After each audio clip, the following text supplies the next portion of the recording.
നമസ്കാരം. മലയാളി വാർത്തയിലേക്ക് സ്വാഗതം. സാർ എന്ന വിളിക്ക് പോലും അയാൾ യോഗ്യനല്ല. പറയുന്നത് ഒരു അധ്യാപകനെ കുറിച്ച് അയാൾ പഠിപ്പിക്കുന്ന വിദ്യാർത്ഥികളാണ്. നിതിൻ രാജിൻ്റെ മരണവുമായി ബന്ധപ്പെട്ട് നമ്മളെല്ലാവരും ഉയർത്തിയ ഒരു ചോദ്യമുണ്ട്. അതായത് നിതിൻ രാജിനെ ആ അധ്യാപകൻ ക്ലാസ്സിൽ വെച്ച് അപമാനിച്ചപ്പോൾ, ഇത്രയും അധികം ആ കുട്ടിയെ തരം താഴ്ത്തിയപ്പോൾ പ്രതികരിക്കാൻ ഒരു കുട്ടി പോലും ആ ക്ലാസ്സിൽ ഉണ്ടായിരുന്നില്ലേ എന്നൊരു ചോദ്യം കഴിഞ്ഞ ദിവസങ്ങളൊക്കെ ഉയർന്നതാണ്. പ്രത്യേകിച്ച് ചോദ്യം ഇത്തരത്തിലാണ് ഉയർന്നത്: പ്രതികരിക്കാൻ ഒരു ആൺകുട്ടി പോലും അവിടെ ഉണ്ടായിരുന്നില്ലേ എന്ന്. പക്ഷേ പ്രതികരിക്കുകയാണ് ആൺകുട്ടികളല്ല, ഒരു പെൺകുട്ടി. സാറെന്ന് വിളിക്കാൻ പോലും തോന്നുന്നില്ല. ഒരു മൃഗമാ അത്. ഒരു കോളേജിലും ഒരു കുട്ടിയെയും പഠിപ്പിക്കാൻ പാടില്ല. സാറല്ല അത്. കണ്ണൂർ ദന്തൽ കോളേജ് അനാട്ടമി വിഭാഗം മേധാവി ഡോക്ടർ MK റാമിനെ കുറിച്ച് കഴിഞ്ഞ ദിവസം ജീവനൊടുക്കിയ നിതിൻ രാജിൻ്റെ സഹപാഠിയായ ഒരു പെൺകുട്ടിയുടെ വാക്കുകളാണിത്. താൻ ഈ കാര്യങ്ങളൊക്കെ പറയുമ്പോൾ തനിക്കിനി ഭാവിയിൽ എന്താണ് സംഭവിക്കാൻ പോവുക എന്ന് തനിക്ക് അറിയില്ല, തനിക്ക് ഭയമുണ്ട്, എങ്കിലും പറയാതിരിക്കാൻ വയ്യ എന്ന് പറഞ്ഞുകൊണ്ടാണ് ആ പെൺകുട്ടി MK റാമിൻ്റെ ക്രൂരതകൾ ഒന്നൊന്നായിട്ട് വെളിപ്പെടുത്തിയിരിക്കുന്നത് മാധ്യമങ്ങളോട്. നിതിൻ്റെ വീട്ടിലെത്തിയപ്പോഴാണ് അധ്യാപകനെതിരെ സഹപാഠികൾ രൂക്ഷമായി വിമർശിച്ചത്.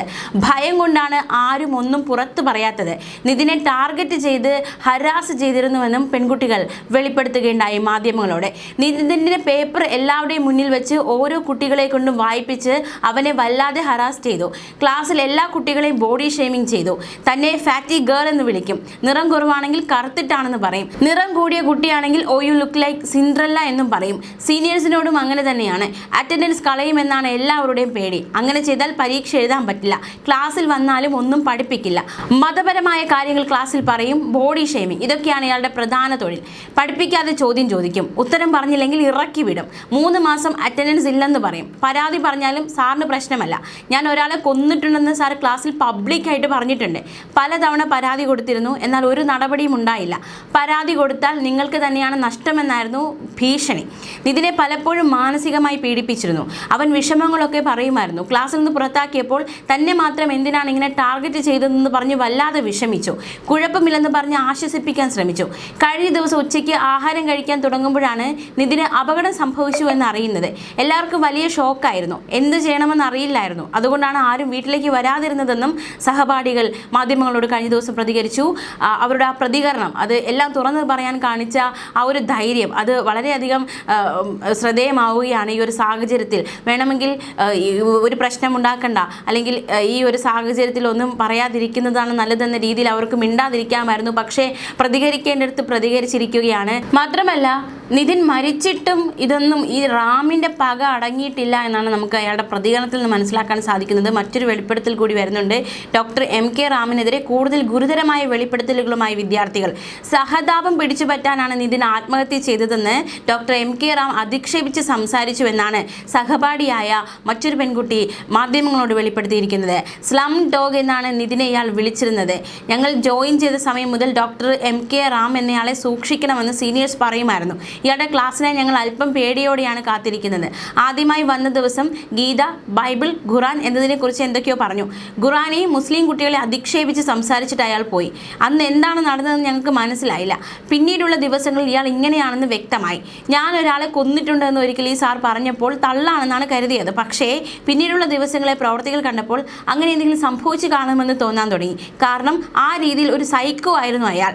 പരീക്ഷ എഴുതാൻ 80% അറ്റൻഡൻസ് വേണം. പലപ്പോഴും ക്ലാസ്സിൽ വന്നാൽ ഇയാൾ അറ്റൻഡൻസ് തരില്ല. എല്ലാ വിദ്യാർത്ഥികളെ ഈ സാർ അധിക്ഷേപിച്ച് സംസാരിക്കും. ഒരു കുട്ടിയെ കൊന്നയാളെ അധ്യാപകനായി ഒരിക്കലും കാണാൻ തോന്നില്ല. അയാൾക്കെതിരെ നേരത്തെ പരാതി കൊടുക്കാമായിരുന്നു എന്ന് ഇപ്പോൾ തോന്നുന്നു. അത് ഞങ്ങളുടെ ഭാഗത്തു നിന്ന് വന്ന തെറ്റാണ്. ഇയാൾ തന്നെയാണല്ലോ അടുത്ത വർഷങ്ങൾ ഉണ്ടാവുക എന്ന് കരുതി പേടിച്ച് മിണ്ടാതിരുന്നതാണ്. സീനിയേഴ്സ് പരാതി കൊടുത്തിരുന്നു എന്ന് ഇപ്പോൾ കേൾക്കുന്നുണ്ട്. പക്ഷെ അതുകൊണ്ട് കാര്യമുണ്ടായില്ലല്ലോ. അയാൾക്ക് വലിയ പിടിപാടുള്ളത് കൊണ്ടാകാം അത്. നിതിനെ സ്ലം ഡോഗ് എന്നാണ് സാർ വിളിച്ചിരുന്നത്. കഴിഞ്ഞ ആഴ്ച അവനെ ഒരുപാട് ഹരാസ് ചെയ്തത് സംസാരിച്ചത്. അവൻ്റെ അമ്മയെ വരെ അധിക്ഷേപിച്ചു. തീരെ സഹികെട്ടപ്പോഴാണ് അവൻ എന്തോ പറഞ്ഞിട്ട് ഇറങ്ങിപ്പോയത്. ഞാനാണെങ്കിൽ കരഞ്ഞു പോയേനെ. പക്ഷെ അവൻ ബോൾഡായിരുന്നു, നന്നായി പഠിക്കുന്ന ആളായിരുന്നു. കോളേജിലേക്ക് തിരിച്ചു വരാൻ തോന്നുന്നില്ലെന്നും ഡ്രോപ്പ് ഔട്ട് ചെയ്താലോ എന്ന് ആലോചിക്കുകയാണെന്നും നിതിൻ വീട്ടിൽ ആയിരുന്ന സമയത്ത് തന്നോട് പറഞ്ഞിട്ടുണ്ട്. പക്ഷെ ഒരിക്കലും അങ്ങനെ ചെയ്യരുതെന്നും കഷ്ടപ്പെട്ട് പഠിച്ചു നേടിയ സീറ്റ് വിട്ട് കളയരുതെന്നും ഞാൻ പറയുമായിരുന്നു. നിതിൻ അന്ന് കെട്ടിടത്തിൽ നിന്ന് വീണ് എന്ന് കേട്ടപ്പോൾ ഞങ്ങൾ എല്ലാവരും വലിയ പരിഭ്രാന്തിയിലായി എന്നും 0 നെഗറ്റീവ് ഗ്രൂപ്പിലുള്ള രക്തത്തിനായി ഓടുകയായിരുന്നുവെന്നും അപ്പോൾ ഇയാൾ വന്ന് പറഞ്ഞത് അവനൊരു വിഡ്ഢിയാണ്, സഹതാപം കിട്ടാനായി ചെയ്തതായിരിക്കുമെന്നാണ്. അത് കേട്ടപ്പോൾ വലിയ വിഷമം തോന്നി. എന്ത് പറയണം ചെയ്യണമെന്നറിയാതെ ഞങ്ങൾ തരിച്ചു നിന്നുപോയി എന്നും ഈ പെൺകുട്ടി വെളിപ്പെടുത്തിയിരിക്കുകയാണ്. എന്തായാലും കുട്ടികളുടെയൊക്കെ വെളിപ്പെടുത്തൽ അക്ഷരാർത്ഥത്തിൽ നടക്കുന്നതാണ്. ഇതൊരു അധ്യാപകനാണോ, ഇങ്ങനെയുള്ള ഒരു വ്യക്തിയാണോ ഈ കുട്ടികളെ ഇത്രയും കാലം പഠിപ്പിച്ചുകൊണ്ടിരുന്നത്? അല്ലെങ്കിൽ പ്രതികരിച്ചു, ഇപ്പോൾ സീനിയേഴ്സൊക്കെ പരാതി നൽകിയെന്ന് പറയുന്നു, എന്നിട്ട് പോലും യാതൊരു നടപടി ഉണ്ടായിട്ടില്ല. മാത്രമല്ല കുട്ടികളെ ഇത്രയധികം ഇൻസൾട്ട് ചെയ്യുന്ന, അവരെ നിറത്തിൻ്റെയും ജാതിയുടെയും പേരിൽ ഇത്രയധികം വേർതിരിച്ച് കാണുന്ന ഒരു വ്യക്തി എങ്ങനെ അധ്യാപകനായി ഇത്രയും കാലം ആ ഒരു ഇൻസ്റ്റിറ്റ്യൂഷനിൽ തുടർന്നു എന്നതും വലിയൊരു ചോദ്യം തന്നെയാണ്. ഇനിയും അയാൾ അവിടെ തുടരുകയാണെങ്കിൽ അത് തീർത്തും അപലപനീയമായ കാര്യമായിട്ട് തന്നെ കരുതേണ്ടിയിരിക്കുന്നു. മാത്രമല്ല ഇയാൾ ഒരു കൊലപാതകം ചെയ്തിരിക്കുന്നു എന്ന് കുട്ടികളോട് പറഞ്ഞിരിക്കുന്നു. ആരെയാണ് കൊന്നതെന്ന ചോദ്യം നിലവിൽ ഉയരുന്നുണ്ട്. എന്തായാലും വിശദമായ അന്വേഷണം ഉണ്ടാകുമെന്ന് തന്നെയാണ് കരുതുന്നത്. പിടിപാടുകളുള്ള വ്യക്തികളാണ്.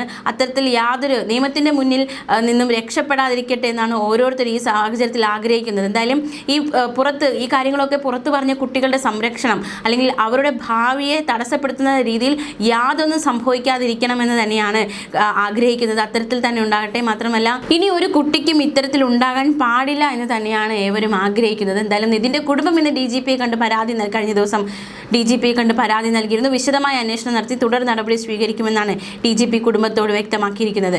എന്തായാലും നിതിൻ രാജ് നാടിനെ മരവിപ്പിക്കുന്ന ഒരു ഓർമ്മയായി മാറിയിരിക്കുകയാണ്. ഉഴമലക്കിലെ വാടക വീട്ടിൽ മകന്റെ പുസ്തകങ്ങൾക്കും വസ്ത്രങ്ങൾക്കും അരികിലിരുന്ന് വിങ്ങുന്ന അമ്മ ലതയും അച്ഛൻ രാജനെ ആശ്വസിപ്പിക്കാൻ ആർക്കും സാധിക്കുന്നില്ല. സങ്കടം കടിച്ചമർത്തി നിൽക്കുകയാണ് സഹോദരിമാർ. ആ മാതാപിതാക്കളുടെ വിഷമം അവർക്ക് തീരാത്ത അല്ലെങ്കിൽ ഈ ജന്മത്ത് അവർക്ക് ഒരു വലിയൊരു തീരാ നഷ്ടം തന്നെയാണ് അവർക്കുണ്ടായിരിക്കുന്നത്. അതും ഇത്തരത്തിൽ അതിൻ്റെ പിന്നിലുള്ള സാഹചര്യങ്ങൾ ആലോചിക്കുമ്പോഴാണ് ഒട്ടും നമുക്ക് കേരള മനസാക്ഷിക്ക്, കേരള സമൂഹത്തിന് പോലും അംഗീകരിക്കാൻ സാധിക്കുന്നില്ല. മാത്രമല്ല ഈ അധ്യാപകൻ ഒരു മലയാളി അല്ല എന്നതും ഏറ്റവും ശ്രദ്ധേയമാണ്.